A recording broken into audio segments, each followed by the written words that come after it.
ni mwalimu wa CWI mkoani Morogoro katika kanisa la EAGT Mazimbu Bonde la Baraka nitajimishalo hata sasa. Kwa askofu, kanisa linalochungwa na Askofu Agneli Amikuti Mguruka. Leo ninayo hadithi nzuri ambayo inamhusu Zakayo. Lakini kabla sijahadithia hii hadithi, nitawakaribisha watoto wawasalimie. Watoto, Bwana Yesu asifiwe. Amen. Watoto, Bwana Yesu asifiwe. Amen. Tuwasalimie watazamaji.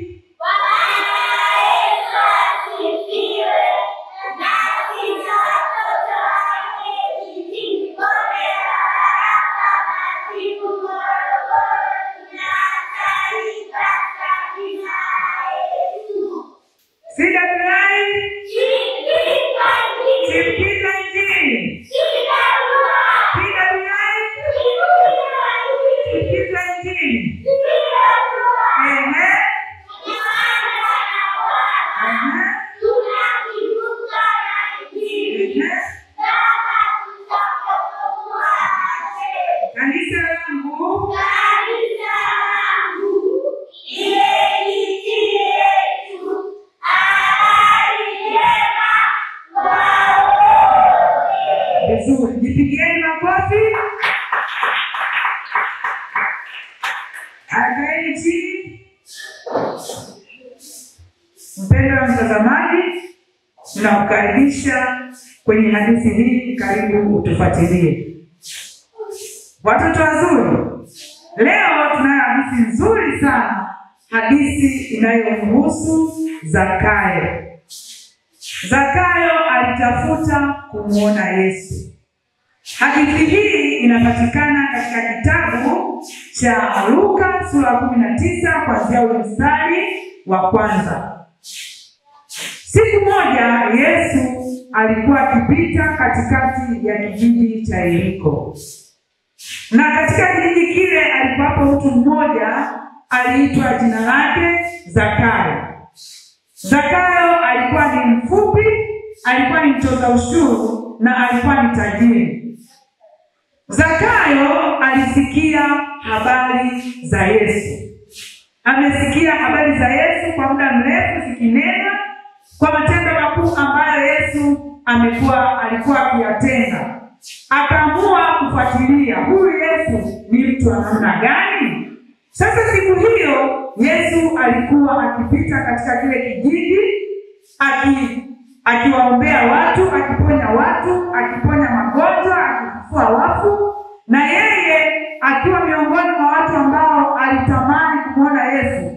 Akashindwa kwa sababu kulikuwa na umati mkubwa wa watu waliokuwa wakimfuatilia. Sasa Zakayo baada ya kuona kwamba kwa ajili ya ufupi wake hawezi kumuona Yesu kwa sababu ya umati mkubwa wa watu, aliadhimu moyoni mwake kwamba nitumie njia hii ili niweze kumuona Yesu. Ndipo Zakayo alipokimbia mbio, akaangalia ni njia ipi ambayo Yesu anapita. Ile njia ambayo Yesu alikuwa akipita, Zakayo akaenda kupanda juu ya mkuyu. Alipopanda juu ya mkuyu, kumbe Yesu anafahamu mawazo ya kila mwanadamu. Anafahamu kwamba huyu anataka kufanya nini, anataka kitu gani. Hivyo basi alitambua mawazo ya Zakayo, kwamba Zakayo anatamani amuone na ajue, apate taarifa zake, amuelewe vizuri vile ambavyo watu wengi wanamzungumzia. Na Yesu alipofika kwenye ule mkuyu, alimwambia Zakayo, shuka, wokovu umefika nyumbani humu. Ndipo Zakayo akashuka haraka sana, akamkaribisha Yesu nyumbani mwake. Na siku ile Zakayo alikuwa huru kwa Yesu. Akajielezea kwa Yesu maisha ambayo alikuwa akiishi, vile alikuwa akiwatendea watu, na baadaye Zakayo aliamua kumwambia Yesu kwamba anabadilika. Anabadilikaje? Ndipo alipomwambia kwamba ikiwa nilimdhulumu mtu mali yake, nitamrudishia mara mbili. Na ikiwa nilidhulumu haki za maskini, basi nusu ya mali yangu nitampa maskini. Kwa hiyo kuanzia wakati ule Zakayo akawa amebadilika. Wangapi mmeelewa hadithi hii? Wangapi mmeifurahia? Nisikie shangwe na vigelegele. Piga makofi mengi. Ongeza tena makofi. Kwa nini tunajifunza hii hadithi? Hadithi hii inatufundisha kwamba Yesu anampokea mtu yeyote ambaye atakuwa tayari kumwendea yeye. Mtu yeyote ambaye atakuwa tayari kumwendea Yesu, Yesu anampokea. Yesu anafanyaje? Yesu anafanyaje? Tunaona alimpokea Zakayo, japokuwa Zakayo alikuwa ni mtoza ushuru ambaye alizulumu haki za watu wengi, alizulumu mali za watu wengi, lakini alipobadili mawazo yake kwamba sasa nataka nimtafute Yesu, nataka nimuone Yesu, nataka nimjue Yesu, nimueleze mapungufu yangu, nimwambie kuhusu maisha yangu, tunaona Yesu alimpokea Zakayo, na kuanzia wakati ule Zakayo alibadilika. Sasa ninakwenda kuwauliza maswali ambayo yanatokana na hili somo la Zakayo. Je, ni nani aliyetafuta kumwona Yesu? Dada pale. Majina naitwa Zainabu Abdalla. Aliyekuwa anataka kumwona Yesu Zakayo. Yes, makofi.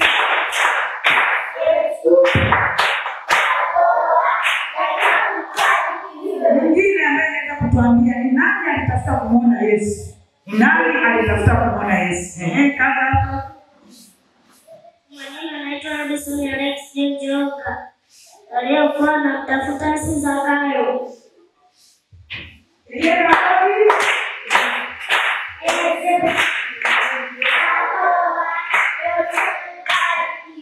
Safi sana.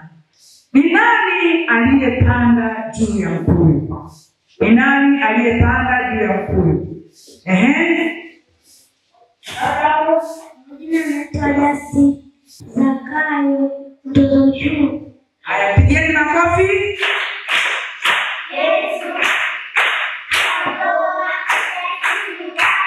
Safi sana. Tunaona aliyepanda juu ya mkuyu ni Zakayo. Je, ni Yesu alipita katika kijiji gani? Yesu alipita katika kijiji gani? Yesu alipita katika kijiji gani? Dada hapa. Majina anaitwa Agnes. Yesu alipita katika kijiji cha Yeriko. Pigeni makofi.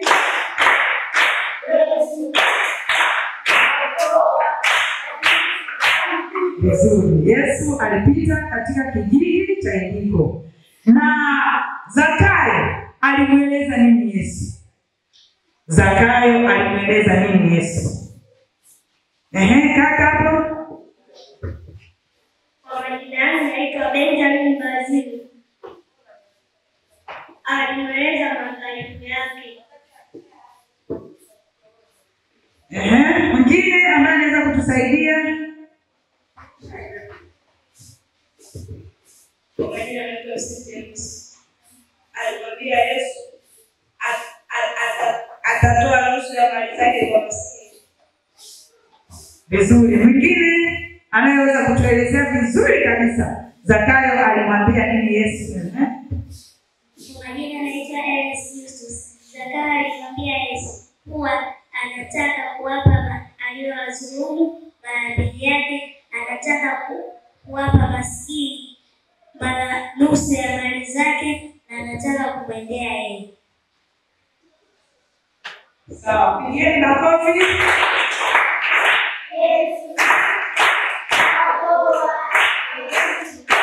Kuna mwingine ambaye anaweza kutuelezea tena vizuri kabisa? Vizuri kabisa. Dada hapa. Kwa majina naitwa Diana Masimu ya Mungia. Zakayo alimweleza nini Yesu? Zakayo alimweleza Yesu madhaifu yake, akamwambia kwamba atawapa maskini nusu ya mali zake, atawarudishia aliyowazulumu mara mbili. Safi sana. Tuongeze makofi kwake.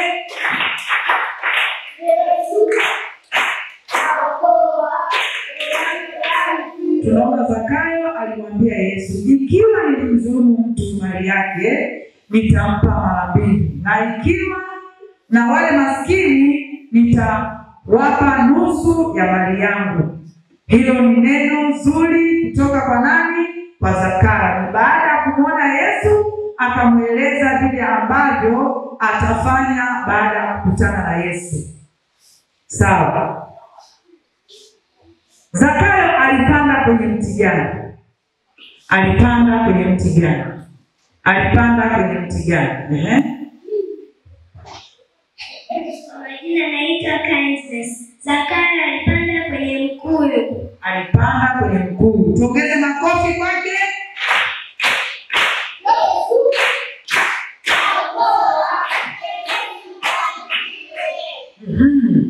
Yesu alipokutana na Zakayo alimwambia nini? Alipokutana na Zakayo alimwambia nini? Yesu alimwambia nini Zakayo? Kaka hapo. Kwa majina anaitwa Benjamin Baziku. Yesu alimwambia Zakayo kuwa wokovu umefika nyumbani kwake. Safi sana. Makofi kwake.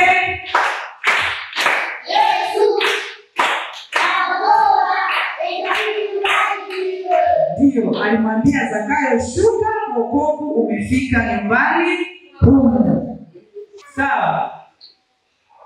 Kuna watu ambao walikuwa wanamzonga Yesu, wakamwambia wakaanza kuongea maneno. Nani anaweza kutuambia maneno ambayo waliongea wale watu baada ya Yesu kukaribishwa na Zakayo nyumbani kwake? Nani anaweza kutuelezea Yesu alipokaribishwa na Zakayo?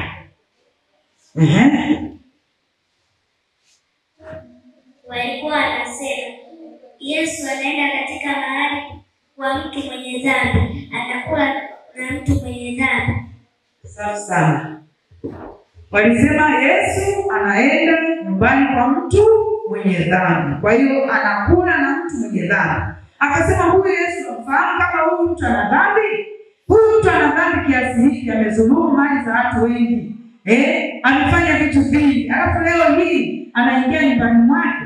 Wakaanza kuongea maneno mengi. Lakini Yesu akawaambia, mimi nilikuja kutafuta na kuokoa kile kilichopotea.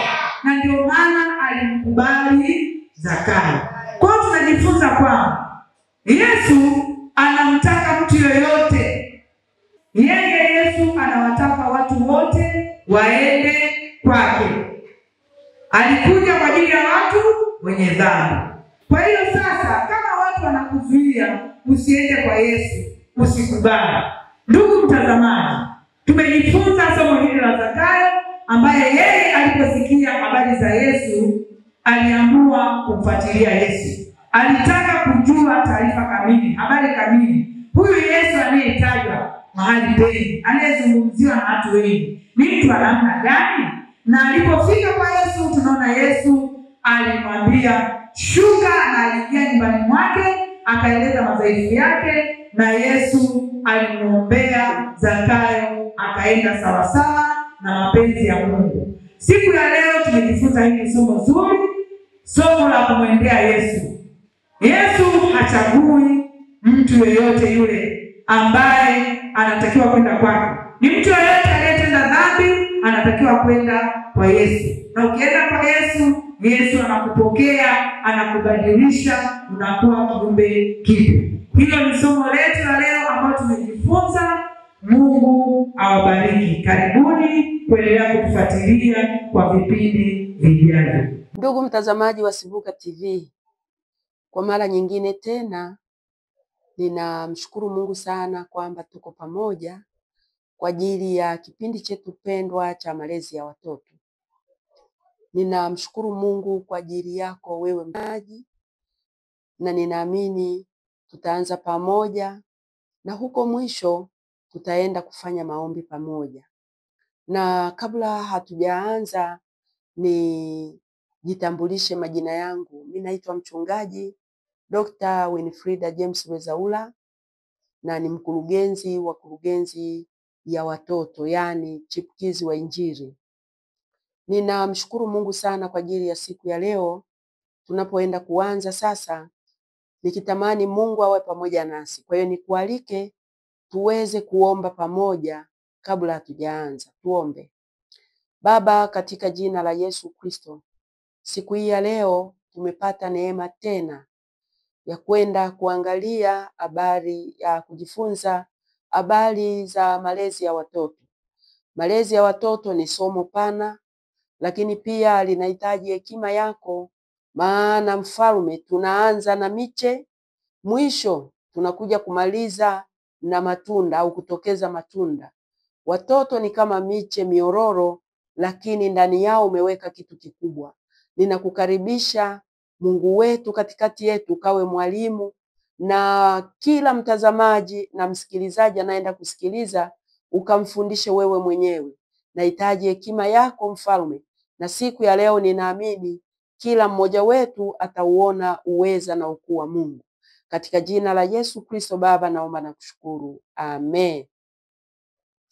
Kama nilivyotangulia kusema, somo letu leo ni malezi ya watoto, lakini tutaangalia kipengele kimoja kinaitwa mzazi ni kielelezo cha mtoto, au mzazi ni kielelezo cha watoto. Watoto siku zote wako katika hatua au katika safari ya kujifunza, na maeneo mengi huwa wanajifunza vitu vingi. Mara nyingine unaweza kuona mtoto anatembea ghafla anainama, kumbe anaangalia sisimizi anavyokula. Mara nyingine unaweza kuona mtoto anapanda juu ya mti, kumbe kule anaangalia embe linavyoning'inia. Kwa hiyo mtoto anajifunza saa ngapi na wakati gani, hiyo huwa iko ndani yake yeye mwenyewe. Sasa kama mzazi au kama wazazi, sisi watoto wanatuangalia na kuna vitu wanavichota katika maisha yetu. Kesho na kesho kutwa wataenda kujenga familia zao, wataenda kuyafanya yale yale ambayo yamkini waliyachota kwetu. Na kwa sababu somo letu linahusiana na mzazi kuwa kielelezo, ninatamani nianze na mfano huu mdogo. Nakumbuka nikiwa darasa la 4, nikiwa ninaishi kijijini na mama yangu ambaye alikuwa ni mjane. Sasa nikiwa darasa la 4, mama yangu aliniomba ombi moja. Akasema, mwanangu, nahitaji siku ya Alhamisi unisindikize mjini benki. Na mimi sikumuuliza namsindikiza kwenda kufanya nini, kwa sababu wakati huo nilikuwa na shemeji yangu alikuwa mfanyakazi wa benki. Kwenye akili yangu nilisema labda tunaenda kumsalimia shemeji yangu, na wakati huo mimi nilikuwa mdogo. Ilipofika Alhamisi tuliteremka mjini, na kijijini kwetu ni mbali kidogo, ni kama mwendo wa saa 1.5 kwa mguu. Kwa hiyo tulitembea hatimaye tukafika mjini, kwa sababu tulikuwa tumeondoka alfajiri. Sasa tulipofika mama yangu akaniambia nataka kufungua akaunti benki, na lengo kuu la kufungua akaunti ilikuwa ni kwamba aliniona kwamba nina uwezo darasani. Sasa mama akasema, ninaogopa usije ukachaguliwa kwenda kidato cha kwanza nikakosa gharama za kukusomesha. Japokuwa wakati huo hela yenyewe ilikuwa ni ndogo, lakini na thamani. Basi tulipofika benki, mama alikuwa hajui kusoma na kuandika. Tukaomba form, wakamfungulia mama account. Mimi ndio naandika zile details zote zinazotakiwa, nikaandika. Kwa hiyo mama akatoa mfukoni shilingi 80. Sasa ninaposema 80, wengine watasema ni 80,000, wengine wanaweza kusema ni 800,000. shilingi 80, yani maana yake hata shilingi haifiki. Kwa hiyo tukaweka, na alichofanya akaniambia, nitakapokuwa napata pesa, wewe si umeshaona mahali pa kuweka hela, nitakuwa nakutuma na mtu mnakuja kuweka, nitakuwa nakutuma na mtu mnakuja kuweka. Na wakati huo mama alikuwa na shughuli nyingine zaidi ya kilimo, alikuwa analima viazi, analima mihogo, ana migomba, lakini pia na ng'ombe 3 4 hapo nyumbani pamoja na ndama. Sasa hali hiyo mimi niliona kama ni kitu kisicho cha kawaida, kwa sababu mama yangu mzazi, mama yangu kama mama yangu, na hali aliyokuwa nayo, mimi niliona kwamba mama amefanya kitu kikubwa. Na kuanzia hapo nilianza kujijengea mazingira au kuanza kujiambia kwamba hata mimi nikiwa mtu mzima, watoto wangu nitawatunzia akiba kwa ajili ya kusoma shule. Kwa hiyo mzazi, ujue wewe ni kielelezo cha mtoto. Yale unayoyafanya, maana yake hata mimi watoto wangu kadiri walivyoendelea kukua, maana yake nikaanza kuwa naweka akiba kidogo kidogo. Tena mimi nikajiambia hivi, mama yangu alikuwa ni mtu wa kijijini. Mama yangu alikuwa analima viazi. Mama yangu alikuwa analima mihogo. Mama yangu alikuwa anauza ndizi. Anapalilia shambani, ndizi kikua zikiwa nyingi tunakula, lakini pia lazima bakize ya kuuza kwa ajili ya kupeleka hela benki ili aweze kusomesha watoto. Kwa hiyo mimi kuanzia hapo nilijifunza kwamba ninapokuwa na watoto lazima niwe na akiba ambayo mbele huko itakuja kuwasaidia. Nataka tusome pamoja kitabu cha Timotheo wa kwanza sura ile ya 4. Neno la Mungu linasema katika kitabu cha Timotheo wa kwanza sura ya 4 mstari ule wa 12. Mtu awaye yote asiudharau ujana wako, bali uwe kielelezo kwao waaminio katika usemi na mwenendo na katika upendo na imani na usafi. Sasa mimi nimechukua kipande kile cha kwanza kinachosema mtu awaye yote asiudharau ujana wako. Mimi nasema hivi, mtu awaye yote asiudharau uzazi wako, asidharau kile kipawa ulicho nacho cha uzazi. Wewe ni mzazi, bali uwe kielelezo, uwe kielelezo. Maneno haya yanaweza kuonekana kuwa ni ya kawaida, lakini ngoja niseme neno si zuri sana. Sipashwi mimi, yani niseme sipashwi mimi kuwa ni mzazi ovyo.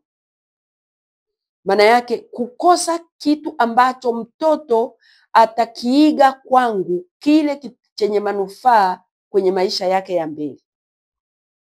Mtoto asikose kitu cha kuiga kwangu, kile chenye manufaa katika maisha yake ya mbele. Na kama mtoto atakosa kitu cha kuiga, tafsiri yake mimi ni mzazi ovyo au mzazi asiyefaa. Kwa nini nikose kitu cha kuiga? Kwa nini nikose jambo la kuigwa? Maana tunapozungumza habari ya kielelezo, ni mtu ambaye watu wanamtazama, watu wanamuiga, watu wanajifunza kwao. Sasa sipashwi mimi kuwa ni mzazi mwenye kukosa kuwa na kitu ambacho mtoto anatakiwa ajifunze. Nimetoa mfano wa mama yangu mzazi. Mama yangu alikuwa ni mtu wa kijijini, lakini anajua kwamba mtoto anaweza akafaulu, na akifaulu asije akakosa kunipeleka shule au kuendelea na masomo kwa sababu ya uzembe wa kutokutunza akiba. Na mama yangu kile alichokuwa anawaza ni kweli. Nilipomaliza la 7 nikachaguliwa kuendelea na kidato cha kwanza. Sasa mama akasema, unaona nilichokuwa nakwambia mwanangu? Si umefaulu mitihani? Mimi nilikuona. Sasa wewe mzazi, kama mzazi, umejipangaje kwa kielelezo katika maisha yako? Huyu mama alinifundisha habari ya akiba, lakini pia kuna vitu vingi ambavyo nimejifunza kwake. Kuna mambo mengi niliyojifunza kwake japokuwa yeye sasa hayupo.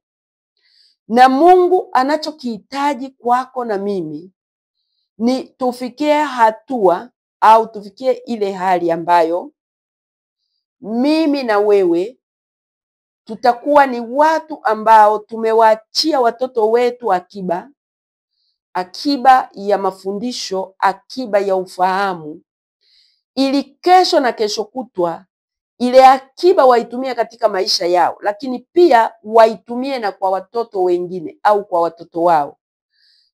Biblia inasema katika Zaburi ya 78 mstari wa 3 mpaka ule wa 7.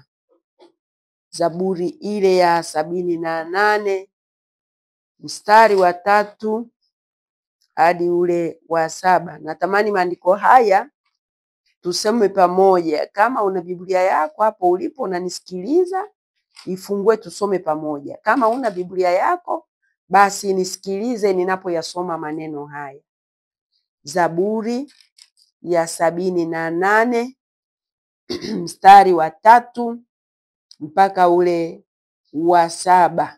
Neno la Mungu linasema hivi: mambo tuliyoyasikia na kuyafahamu, ambayo baba zetu walituambia, hayo hatutawaficha wana wao, huku tukiwaambia kizazi kingine sifa za Bwana na nguvu zake na mambo yake ya ajabu aliyoyafanya.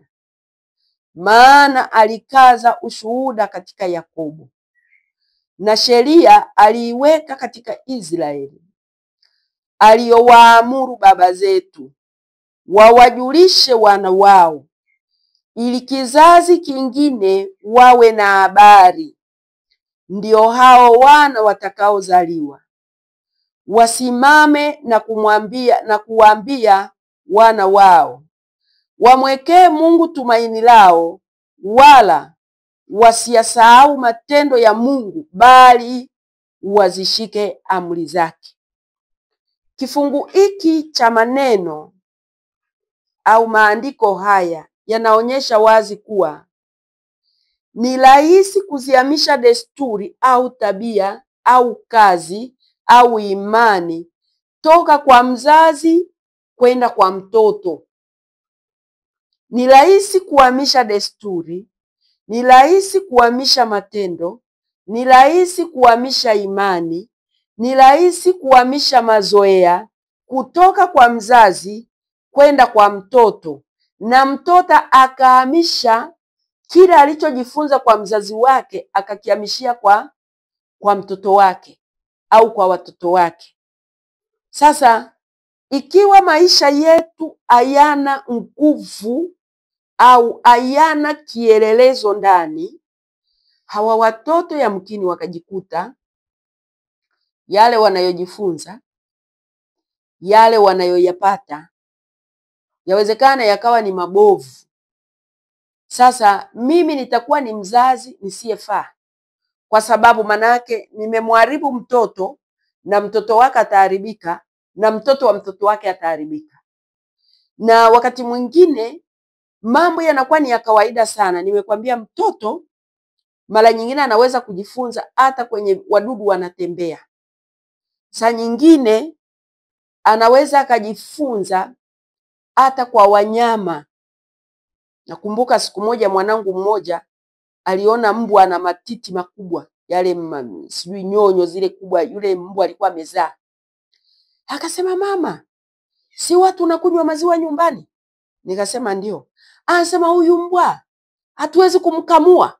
Nikamwambia hapana, maziwa ya mbwa huwa hayakamuliwi. Mbwa yeye anawanyonyesha watoto wake tu. Sasa mtoto yeye anavyoona anajifunza. Kama aliona unamkamua ng'ombe, anajua na mbwa anaweza kakamuliwa. Sasa wewe mtoto anajifunza nini? Ukimwacha kwamba mkamue mbwa, utashangaa yale maziwa anakamua anayanywa au anampa rafiki yake. Ninachotaka kuzungumza ni kwamba mtoto wako anajifunza vitu vingi kutoka kwako. Wewe ni role model ya watoto wako. Wewe ni kielelezo cha watoto wako. Na wakati mwingine mzazi ananyamaza kimya. Ule ukimya hautasaidia sana. Unahitaji kusema, unahitaji kuyaishi yale unayoyasema, unahitaji kuwa mfano kila itwapo leo. Na nikuombe mtu wa Mungu, watoto wale wote walioko nyumbani kwako, watoto wale wote walioko yamkini hata kwa majirani zako, watoto wale wote walioko mahali unakoabudia, watoto wale wote walioko inawezekana barabarani, kama wewe ni mwalimu walioko shuleni, mtoto yeye anakuona wewe ni kielelezo chake. Uko mashuleni huko, watoto wanajifunza vitu vingi kutoka kwa walimu wao. Siku moja niliwahi kukupa mfano kwamba mimi mwandiko ninaouandika ni mwalimu wa darasa la 4, nilitamani mwandiko wake akiwa anafundisha ubaoni. Kwa hiyo mtoto ujue kama wewe ni mwalimu, aidha mwalimu kanisani au mwalimu shuleni, kuna vitu anavichota kwako. Kama wewe ni mzazi, kuna vitu mtoto anavichota kwako, na hivyo anavyovichota vitageuka kuwa ni silaha zake za kazi kwa maisha yake yeye mwenyewe na kwa maisha ya wale watakao kuja baada yako au baada yake. Huyu mtoto tusimuone kama mtoto, kwa sababu hata wewe uliwahi kuwa mtoto. Yawezekana tabia ulizonazo aidha ni za baba au za mama au za mwalimu shuleni au za mwalimu kanisani au za nani. Kwa hiyo tunajilinda sana ili maisha yetu yakawe ni kielelezo kilicho bora kwa yule mtoto anayetuangalia. Maandiko tuliyoyasoma katika Zaburi ya 78 katika mstari ule wa 6 anasema ili kizazi kingine wawe na habari, ndio hao wana watakaozaliwa wasimame na kuambia wana wao wamwekee Mungu tumaini lao, wala wasisahau matendo ya Mungu, bali wazishike amri zake. Kwa hiyo wewe kama mzazi ujue vile unavyoishi na mtoto, vile unavyotembea na mtoto, vile unavyotenda na huyo mtoto, vile unavyotafakari na mtoto. Maana yake Biblia imetueleza kwamba hao watakaozaliwa watafundishwa na huyo anayekuangalia wewe, wataelekezwa na huyo anayekuangalia wewe. Je, mtoto anatazama nini? Wakati mwingine ninaweza kuwa kielelezo cha chuki kwa watoto. Mtoto anamchukia mtu kwa sababu na mimi nilimchukia. Mtoto anaeleza habari mbaya za mtu kwa sababu alisikia na mimi naeleza habari mbaya. Sasa nahitaji mimi kuwa ni kielelezo, kuandaa kizazi ili kesho na kesho kutwa hiki kizazi kiandae na vizazi vingine. Na ni vizuri sana tujue ya kwamba kuhamisha desturi au tabia au imani kutoka kwa mzazi kwenda kwa mtoto na mtoto akamfundisha mtoto wake ni kitu ambacho ni chepesi. Hakihitaji mtu atoke nchi za nje, hakihitaji mtu aende nchi za nje apate maarifa. Mtoto anakuangalia, mtoto anakusoma, mtoto anaeleza, mtoto wakati mwingine anachota anaanza kueleza, saa nyingine anachota anaenda kueleza. Na ndugu mzazi na mlezi mwenzangu, ngoja nikwambie kitu kimoja. Hao watoto tunaowalea, hao watoto tuliowazaa, wanakujua wewe kuliko unavyofikiri. Wanaelewa vitu vingi kuliko unavyofikiri.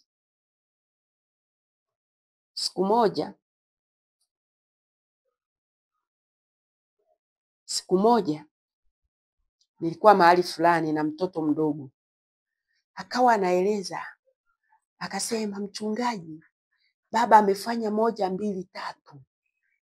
Baba hana habari kama mtoto amenipa taarifa. Baba hana habari kama kale katoto kameeleza kitu chochote. Lakini mtoto anasema baba amefanya hivi. Na yule baba kueleza, yule baba ni walienda dukani wakanunua kitu. Kile kitu walipokinunua, yule mtoto akaja kunieleza, lakini baba alikinunua kile kitu ni kama ananificha tukiwa wote. Lakini mtoto anasema, baba, mchungaji, baba amenunua kitu fulani. Amenunua. Walipokuwa ananunua, mtoto yuko anacheza, ni kama hana shughuli, hana nini, kama wakati mwingine hana mpango, hana nini. Sasa ninachotaka kukuambia, mtu wa Mungu, siku ya leo tambua, wewe maisha yako mtoto anayaona ni kama kisima kilichojaa maji, ambacho mtoto anaenda kuteka vitu vyote anavyovihitaji. Vyote anavyovihitaji ataviteka kwako. Ujue wewe ni kisima cha mtoto. Sasa kwa sababu Biblia imesema kwamba tunawafundisha ili kizazi kingine wawe na habari. Kwa hiyo tabia zako zinaenda mpaka kizazi kingine. Maneno yako yanaenda mpaka kizazi kingine. Mfano mdogo ni huu. Huwezi kukuta mtoto wa Kihaya anaongea Kihindi. Ndio maana wazungu wanaita, sijui ni lugha ya mama, sijui ndio Kiswahili chake, hata sijui, mother tongue. Mother tongue. Kwa maneno mepesi ninaweza kusema hivi, kutokana na haya maandiko tuliyoyasoma ya Zaburi 78 inayosema ili kizazi kingine wawe na habari, ndio hao wana watakaozaliwa. Kwa maana nyingine ni kwamba tabia za mzazi huhamia ndani ya mtoto na mtoto anazihamishia kwa wanaye. Si kama nimeeleweka mtazamaji? Mstari umesema hivi, ili kizazi kingine wawe na habari, ndio hao wana watakaozaliwa wasimame na kuambia wana wao wamwekee Mungu tumaini lao. Nimesema hivi, kwa maneno mepesi ni kwamba tabia za mzazi huhamia ndani ya mtoto na mtoto huhamishia zile tabia zake kwa mwanae. Usitegemee wewe mama au baba ulivyo au mlezi, usitegemee mtoto wako awafundishe watoto wake kitu kingine zaidi ya kile ulichokiishi wewe. Labda yule mtoto akipata neema akaama mahali pale, akaenda sehemu nyingine, akaanza kujituni upya, japokuwa gharama ni kubwa. Gharama ni kubwa. Ndio maana mimi kwa mfano, mimi ni Mhaya. Kukiondoa Kihaya ndani yangu, sijajua naweza kutumia stiri waya ya aina gani. Kile Kihaya nikakisubua kikaondoka. Maana yake lugha nyingine ninazozijua zinaongezeka kwenye hiyo lugha. Na umri nilionao, ukikuta mama alikuwa Mhaya, baba Mhaya, alafu walikuwa wakiongea Kihaya, nikaja kusema Kihaya nilikisahau. Ni uongo. Labda kama pale nyumbani, maana kuna wakati mwingine familia wanaongea lugha nyingine tofauti na ile iliyowazaa. Kwa hiyo ile mtoto atakayozoea ndio ile ile yenyewe. Kwa hiyo na desturi na tabia kuja kuzihamisha ndani zinahitaji neema nyingine ya Mungu Kwa hiyo ndio maana ni lazima tuwe makini. Kule kuitwa mzazi nikawa kielelezo kwa mtoto, yale mtoto anayoyaiga yawe ni rafiki, yanayoweza kumjenga yeye, lakini pia yakawajenga watoto wake na yakawajenga wajukuu wake. Na kwa sababu tabia zile zinahamia ndani ya mtoto moja kwa moja, na mtoto anahamishia kwa mtoto wake, na mtoto wake anahamishia kwa mtoto wake, tunahitaji kuwa makini sana. Nitasoma kitabu cha Yeremia sura ile ya 31 mstari ule wa 29. Yeremia 31 mstari wa 29. Yeremia 31 mstari ule wa 29. Nitasoma na mstari mwingine nao unafanana hivyo hivyo katika kitabu cha Ezekiel 18:2. Yeremia 18:29, neno la Mungu linasema, siku zile hawatasema tena, baba za watu wamekula zabibu kali na meno ya watoto wao yametiwa ganzi. Narudia, siku zile hawatasema tena, baba za watu wamekula zabibu kali na meno ya watoto wao yametiwa ganzi. Maneno haya yameandikwa pia katika Ezekiel 18:2. Ni maneno ambayo yanaonyesha kwamba uovu au mapungufu ya mzazi yanaenda ndani ya mtoto na mtoto anapata adhabu. Sasa mimi sitaki kwenda huko. Ninachotaka kumaanisha hapa ni kwamba zile desturi na kanuni za mzazi alizokuwa anaziishi, alizokuwa anazifanyia kazi, zinahamia ndani ya mtoto, na matokeo yake zile desturi zinaanza kuzaa matunda au matokeo mbele za Mungu. Na Mungu hawezi kuniadhibu mimi kwa sababu ya makosa ya mtoto wangu, lakini pia Mungu hawezi kumwadhibu mtoto kwa ajili ya makosa ya mzazi wake. Ila zile kanuni na desturi alizoishi mzazi, kama yamkini sio chanya, zinaweza zikaleteleza hasira ya Mungu ikawaka juu ya mzazi, ikawaka juu ya mtoto. Kwa sababu mtoto kama akifanya kinyume, usitegemee kwamba kuna neema nyingine itakuwepo pale, labda yule mtoto amgeukie Mungu yeye kama yeye. Kwa hiyo ninachotaka kuzungumza leo, maisha yangu yanaweza yakawa ni chanzo cha watoto wangu kuendelea vizuri kwa maisha yao ya mbele, lakini pia yanaweza yakawa ni chanzo cha watoto wangu kuendelea vibaya katika maisha yao ya mbele kama mimi nitakuwa kielelezo kibaya.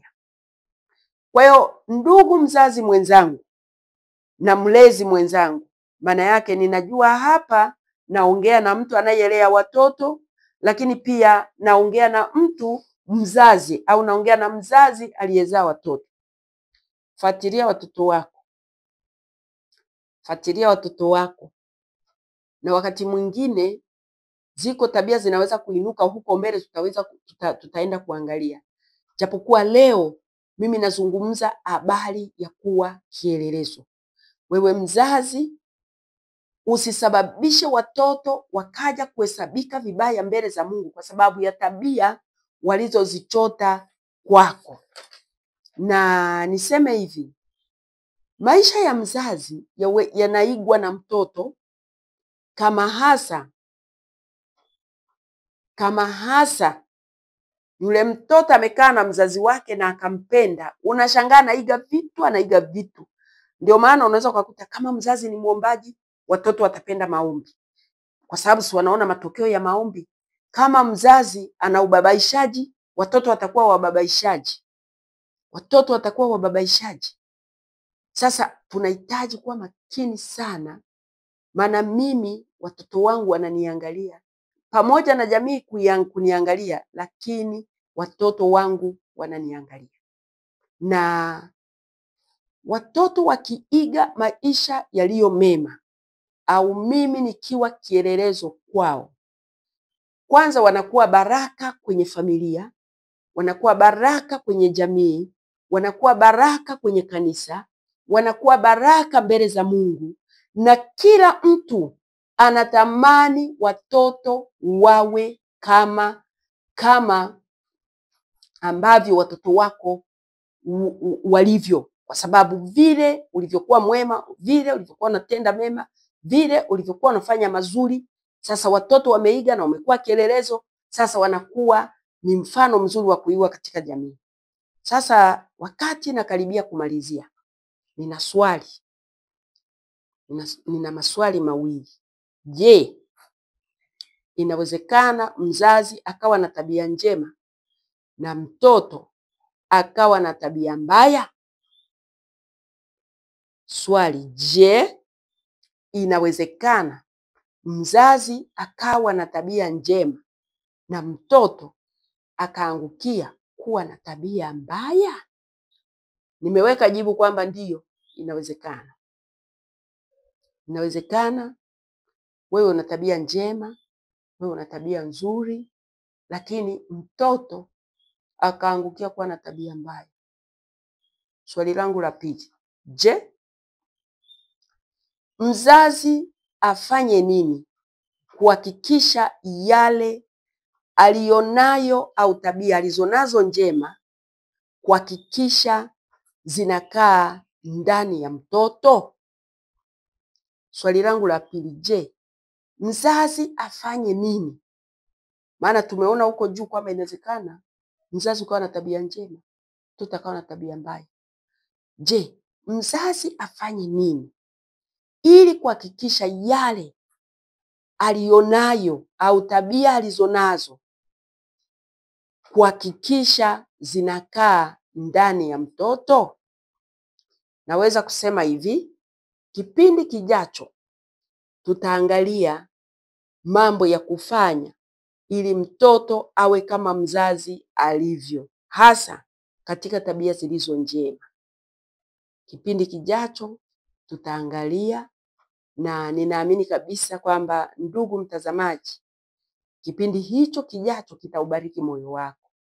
Na sasa nipende kukukaribisha katika kipindi kijacho, na Mungu akubariki sana. Namba zangu za simu ni 0754888137,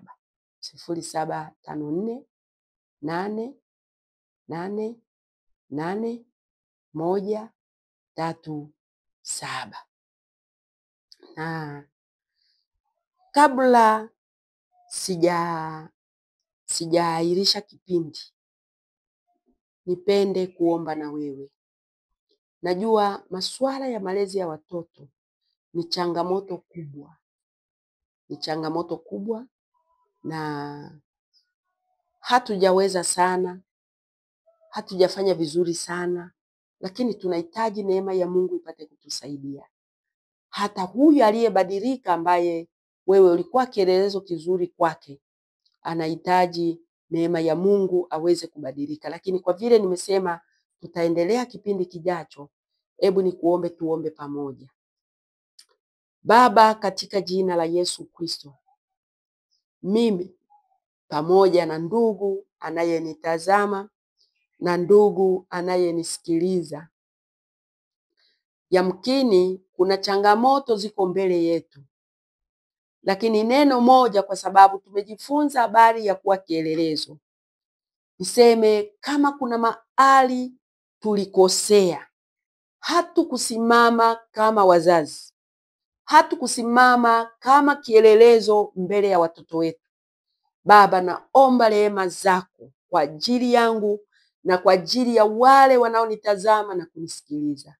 Naomba unisamehe, naomba msamehe msikilizaji wangu huyu, na ninakusihi Baba, siku ya leo kwa vile damu yako inatakasa, utuoshe kwa damu yako ili tupate kibali mbele zako. Na hawa watoto yale ambayo wataendelea kujifunza, naomba Mungu yakawe chanya, tukawe wazazi walio bora na kipindi kingine kijacho, ili Mungu tuweze kuwa msaada kwa wengi tunaowalea, lakini hata na wale ambao wanahusika na kulea watoto. Ninakushukuru Mungu wetu kwa sababu ya wema wako. Sante kwa ajili ya kipindi hiki. Sante kwa damu yako inayotutakasa. Sante kwa ajili ya ulinzi juu ya watoto wetu.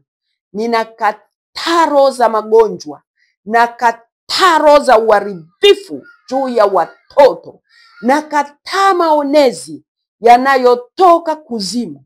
Natangaza siku ya leo, watoto wetu wamefunguliwa, watoto wetu wamewekwa huru, watoto wetu wanakuwa na utulivu kwa ajili ya utukufu wa jina lako. Baba, ninakushukuru, ninasema asante.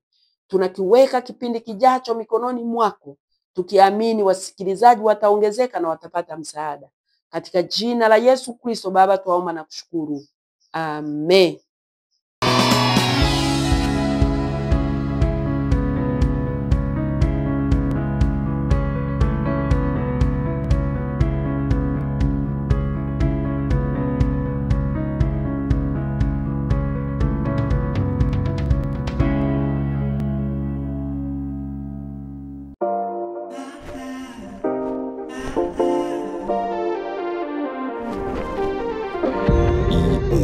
GT.